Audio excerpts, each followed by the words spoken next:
warahmatullahi wabarakatuh. Salam jumpa di channel Lucky Trader Syariah.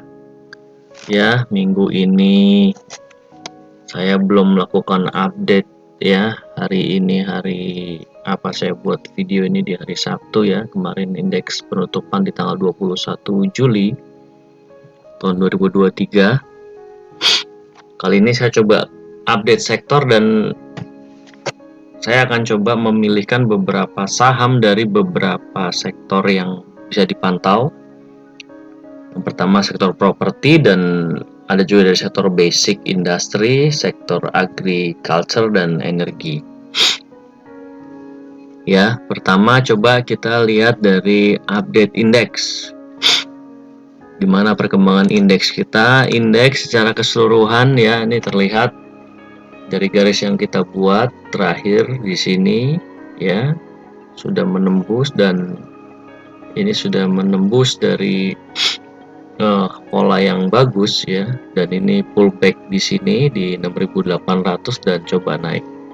Dan kalau menurut prediksi dari gambar ini kemungkinan indeks di hari Senin ya, di hari Senin di tanggal 24 kemungkinan bisa mengalami kenaikan.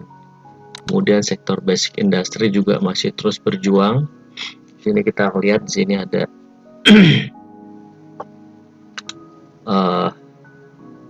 batas di mana di 10.50 ya, 10.50 kurang lebih sudah tembus sedikit ya, kemungkinan dia akan mengarah ke 1100 maaf. Kemudian sektor customer cyclic ya, seperti yang kita bahas sebelumnya, dia masih uptrend sampai ke arah 1000 lah kurang lebih untuk sektor customer cyclic. Kemudian sektor energi ya, energi ada di intersection ya, di persimpangan, dimana ini garis yang kita buat sebelumnya bahwa sektor energi akan baik jika bisa menembus di resisten 1900 ini. Kemudian finance juga masih tren positif mengarah ke 1460-an. Kemudian kita lihat sektor health. Health juga positif ya setelah dia tembus dari resisten ini dan MA20 dengan volume ya di atas rata-rata. Ini juga terjadi pullback di sini kalau kita perhatikan ya. Ini kalau kita tarik garis dari sini, nah, ini ada pullback. Nah, di sini terjadi support resisten yang kuat dan pullback, dia coba naik lagi. Apabila nanti untuk sektor health ini tembus dari sini dan coba naik lagi ke sini, maka potensinya akan sangat positif. Ya, dan kalau ini begini ke sini dan ke sini dan ini bisa ke sini. Ya, jadi ini gambaran sektor, tapi lagi-lagi di sini adalah resistennya apakah akan terus naik. Untuk industri juga positif di mana terjadi pullback ya. Nah, terjadi pullback di sini dan ini bisa dilihat beberapa saham yang ada di sektor industri nantinya ya, nanti coba kita bahas di lain kesempatan. Kemudian kita lihat sektor infra juga mulai menembus dari resisten trendline. Ini MA20 juga mulai tembus.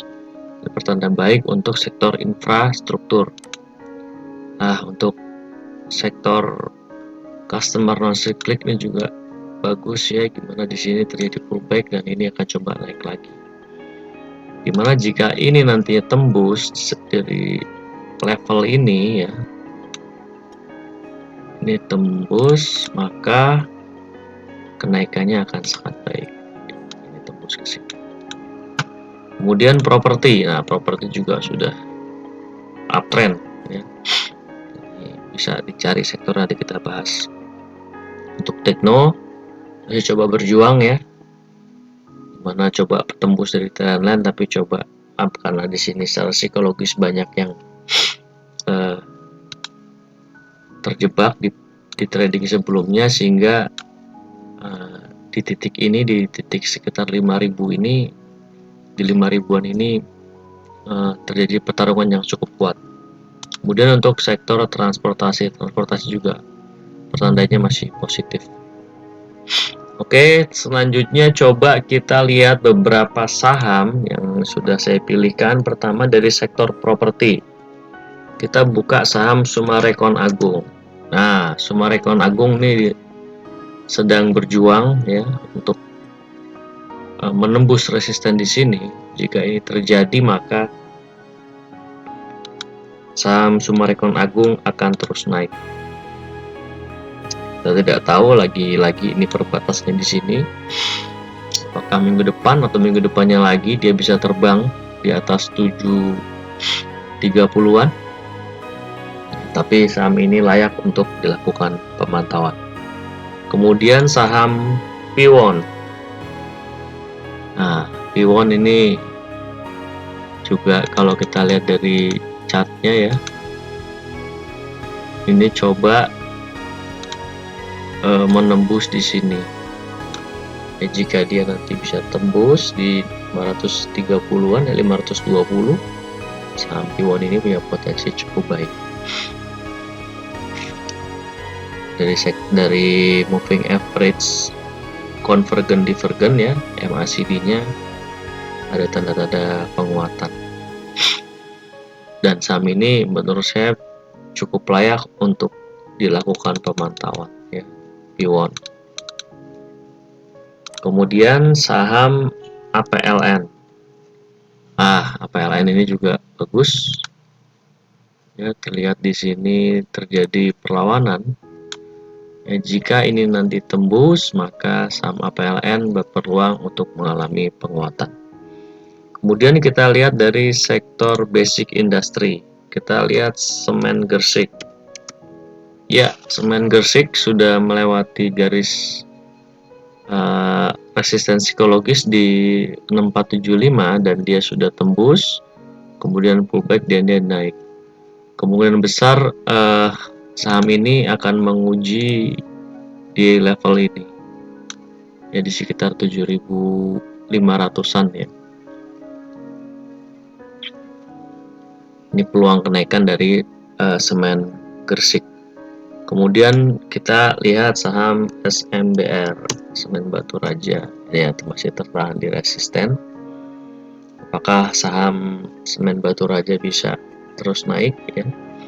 Untuk resisten selanjutnya saham SMBR di 430. Kemudian kita coba lihat TINS ya, saham timah. TINS ini juga sudah menunjukkan tanda-tanda pembalikan arah, di mana sudah membentuk minor uptrend dan ini pullback, dan saham ini juga bisa diperhatikan. Kemudian saham agri, dari sektor agri kita lihat AALI. Nah, AALI juga sedang berjuang, tapi kemungkinan saham ini cukup kuat untuk bisa naik ya. Saham ini cukup layak untuk dicermati ya. Saham Astra Agro Lestari. Kemudian kita lihat saham LSIP. SIP ini juga bagus ya. Dia sudah tembus di resisten ini. Kita perhatikan dia. Jika dia ini nanti bisa melampaui sini ya, saham ini akan naik. Dan ini ada terjadi sideways. Kemudian kita lihat saham SIM, Salim Infomas. Nah, saham ini juga sudah uptrend ya. Mudah-mudahan saham ini juga bisa terus naik. Garis yang menjadi pertimbangan untuk SIM adalah di sini ya, teman-teman semua. Jika dia bisa tembus di sini, maka pertandanya saham ini cukup baik. Kemudian untuk energi, kita lihat energi di Harum Energi. Harum bagus ya. ya pullback, dan ini potensi bisa naik lagi, paling tidak sampai sini dulu. Kemudian kita lihat saham Adaro Energi. Karena Adaro juga pullback di MA20 dan coba naik menuju ke 2800. Kemudian saham ITMG kita lihat. Nah, saham ITMG ini juga mulai lakukan perlawanan ya. Ini sudah tembus dari pola cup handle-nya. Kemungkinan dia mengarah ke angka 30 ribuan sebagai target awal ya. Demikian kita bahas cukup sampai di situ dulu. Jadi kita bahas ada 4 saham di sektor properti, 4 saham di sektor basic industry, 3 saham, asumsi 3 saham, dan 3 saham juga di agri, dan 3 saham di sektor energi. Terima kasih. Ini sekali lagi bukan ajakan menjual dan membeli, risiko ditanggung sendiri. Silakan teman-teman batasi risiko kerugian agar Anda bisa tetap trading dalam jangka waktu yang panjang. Terima kasih. Wassalamualaikum warahmatullahi wabarakatuh.